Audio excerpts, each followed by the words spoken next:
तू आहेस होय? मला वाटलं तो पठाणच आला. कोण पठाण? पठाण ग, तो बादशाह पठाण. मागे एकदा आईच्या ऑपरेशन साठी त्याच्याकडनं पैसे घेतले होते व्याजाने. पठाणी व्याज वाढतच चाललंय, डबल झालेत पैसे. जाम टेन्शन आलंय यार. हे घे औषध घे. या औषधानं माझं टेन्शन कमी होईल. ते फाटका शेजारच्या बंगल्यात ते पै काका राहतात ना, त्यांना नेऊन देते औषध. त्यांनी मागवली होती. एकटेच राहतात ना ते बिचारे. माझी दोन्ही मुलं अमेरिकेत. ना त्यांना माझी गरज आहे ना माझ्या पैशाची गरज आहे. तू एवढं कर्ज काढून आईची सेवा करतोयस. जा पैसे घे. घे रे. हा.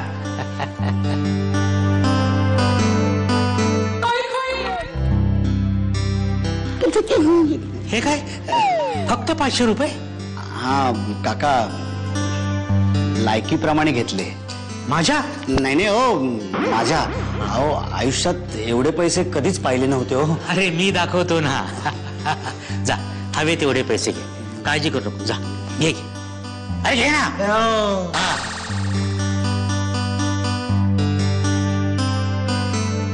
इतके पुरे? ठीक आहे काका. असू दे असू दे.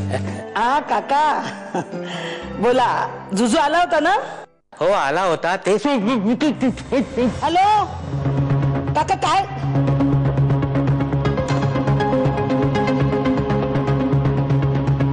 काय झालं? पै काकांचं काहीतरी प्रॉब्लेम आहे. देव करुणे त्यांचं काही बरं वाईट न हो. चोर माझ्या हातात सापडलं ना. पण मगाशी जुजूला तू इथे पाठवलं होतस ना? आता खरं खरं सांग काय झालंय ते. मी खरं सांगतो, तू दिलेली औषध घेऊन मी पै काकांकडे गेलो. नाही काय नाही.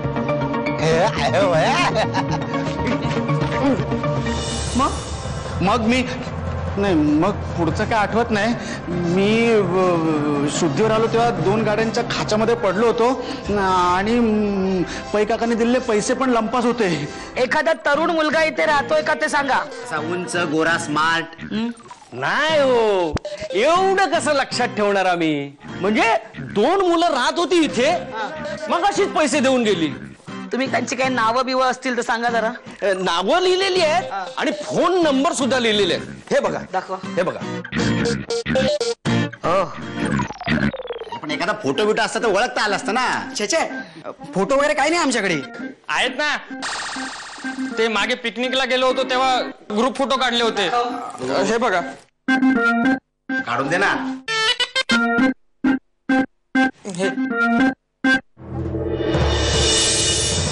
हाच तो. याचं नाव काय? हा नीरज शुक्ला आणि हा याचा मित्र. दोघे 1 नंबरचे वाया गेलेले मुलं आहेत. हॅलो, जतीन पै आहेत का? हो, आपण कोण? मी ऍडव्होकेट उज्ज्वला निकम बोलतेय. मला आत्ताच तुमच्या काकांच्या मृत्यूबद्दल कळलं.